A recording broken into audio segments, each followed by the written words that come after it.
नमस्कार आदाब, मैं हूं राव अकरम और आप देख रहे हैं मेरा हिंदी यूट्यूब चैनल। साथियों, अगर आपको मेरी वीडियो अच्छी लगती है तो कृपया चैनल को सब्सक्राइब करें। अगर आप मेरे इस चैनल पर नए आए हैं तो भी मेरे चैनल को सब्सक्राइब करें, क्योंकि मैं इस चैनल के ऊपर ज़मीन से संबंधित और अनेक मुद्दों से संबंधित वीडियो बनाता रहता हूं और आप तक उसकी जानकारी पहुंचाता रहता हूं। आज की इस वीडियो में हम जानेंगे कि अगर कोई व्यक्ति अपनी भूमि पर काश्तकारी छोड़कर या फिर पशुपालन छोड़कर या फिर मछली पालन छोड़कर उस भूमि को किसी और प्रयोग यानी किसी और प्रयोग में लाता है और उस पर खेती नहीं करता है, तो इसके लिए उसके खिलाफ परगना अधिकारी क्या कार्रवाई कर सकता है, या फिर उस भूमि से उस व्यक्ति का कब्जा रहने दिया जाता है या नहीं रहने दिया जाता है, या फिर अगर कोई व्यक्ति ऐसा है कि उस भूमि पर काश्तकारी ना करके कुछ और करता है, तो उसके बारे में पूरे नियम के बारे में हम समझेंगे धारा 144 और 145 के आधार पर। क्योंकि ये वीडियो आपको देखना बहुत ही ज़रूरी है। अगर आप एक किसान हैं और किसान से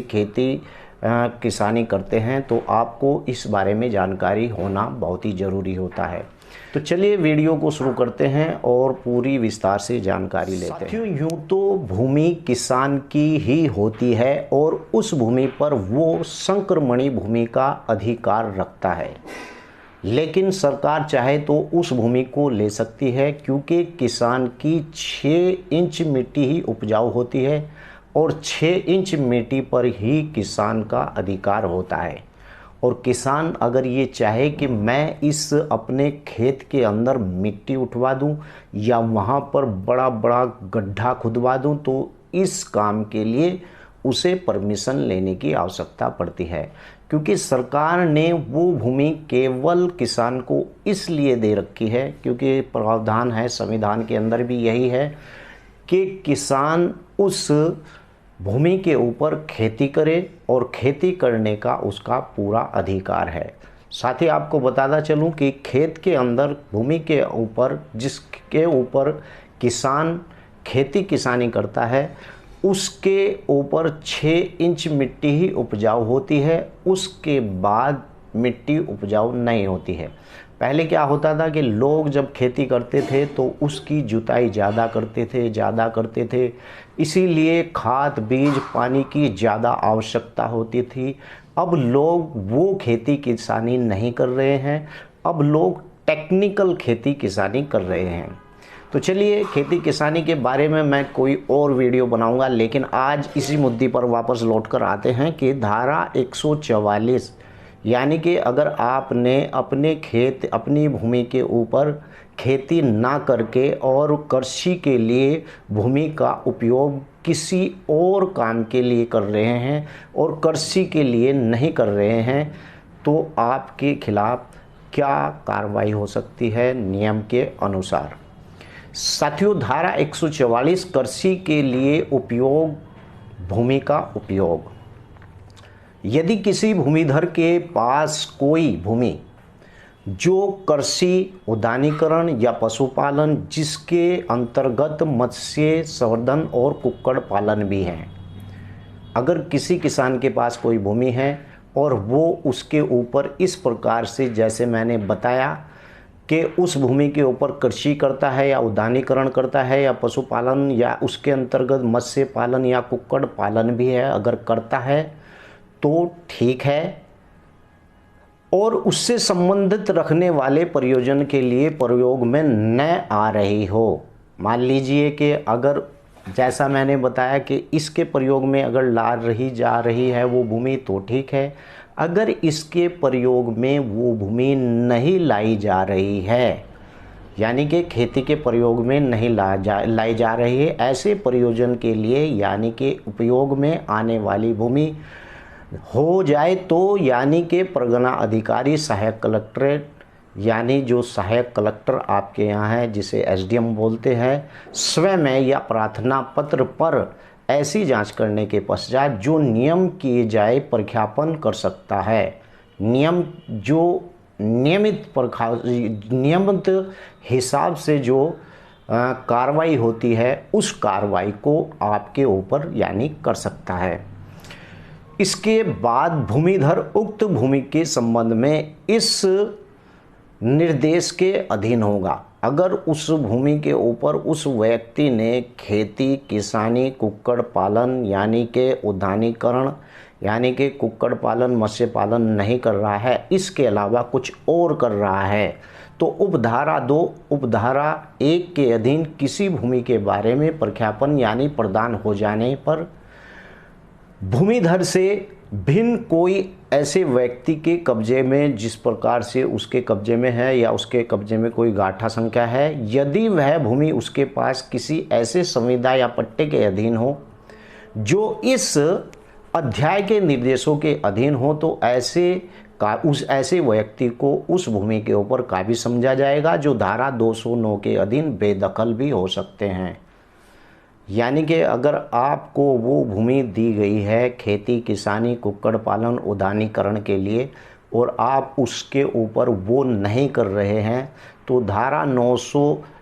209 के आधार पर आपको उस भूमि से बेदखल भी कर दिया जाएगा। अगर आपके पास वो भूमि का पट्टा संविदा पर हो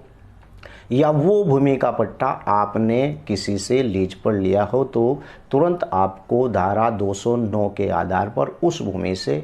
आपको खारिज कर दिया जाएगा। दूसरी बात, यदि वह भूमि उसके पास किसी ऐसी संविदा या पट्टे के अधीन हो जो इस अध्याय के निर्देशों के असंगत ना हो, तो उस भूमि से ऐसे अधिकारों का अधिकारी होगा जो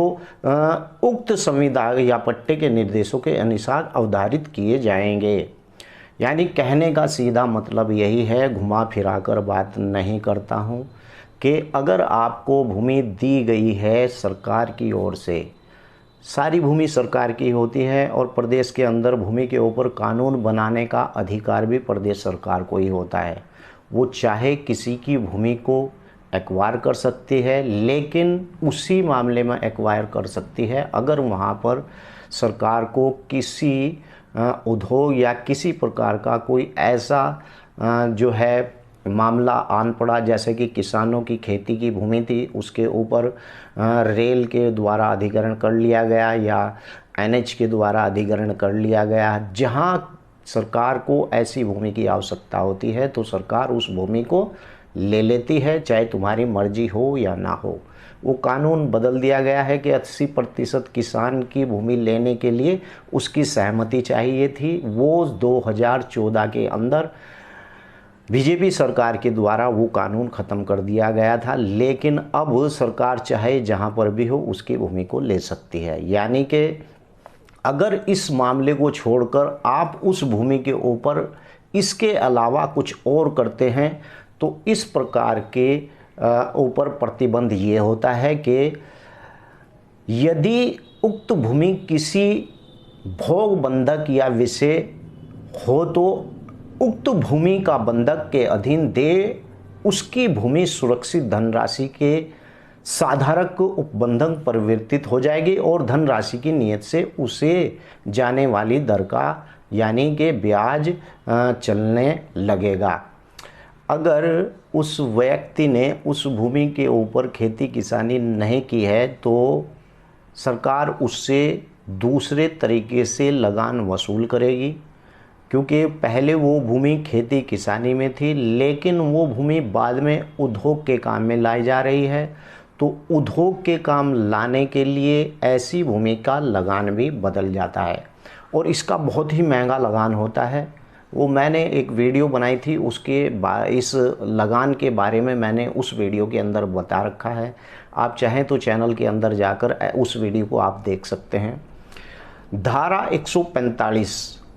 के बारे में जो मैं आपको बता रहा हूँ, इस प्रकार की कार्रवाई होती है अगर खेती के अलावा उसे किसी और काम में उस भूमि को लाया जाता है। यानी धारा 145 और 43 144 के अधीन किए गए प्रख्यापन का जो निबंधन है, धारा 143 44 के अधीन दिए गए प्रत्येक प्रख्यापन की ऐसी प्रतिलिपि परगना अधिकारी, सहायक कलेक्टर के द्वारा संबंधी उप निबंधक और सब रजिस्ट्रार को भेज दी जाएगी और इंडियन नेशनल यानी कि जो इंडियन रजिस्ट्रेशन अधिनियम 1908 में किसी बात के रहते हुए जो बिना शुल्क और नियत के रजिस्टर कर लिया जाएगा। यानी कि उस भूमि को अगर चाहे तो धारा 143 के आधार पर भी उस भूमि को यानी कृषि भूमि से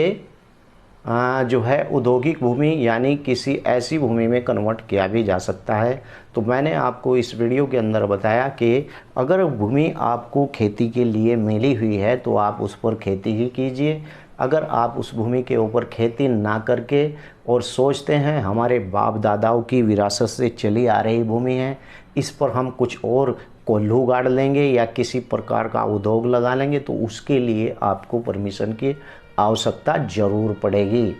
तो चलिए अगली वीडियो में फिर हाजिर होता हूं। अगर आप मेरे इस चैनल पर नए नए आए हैं तो कृपया चैनल को सब्सक्राइब कर ले, क्योंकि इस पर मैंने मुद्दे पर इसलिए वीडियो बनाई है। एक साथी था, उसने मुझे कॉल किया था, उसने पूछा था कि हम इसके अलावा उस भूमि के ऊपर क्या कर सकते हैं। मैंने नियम के आधार पर बता दिया है। अगर आपको इस नियम की PDF कॉपी चाहिए तो आप मुझे कॉल कर सकते हैं, लेकिन नियम अनुसार के साथ ही जो मैंने नियम बना रखा है उसके आधार पर ही आप मुझे कॉल कर सकते हैं। जय हिंद, जय भारत, खुदा हाफिज।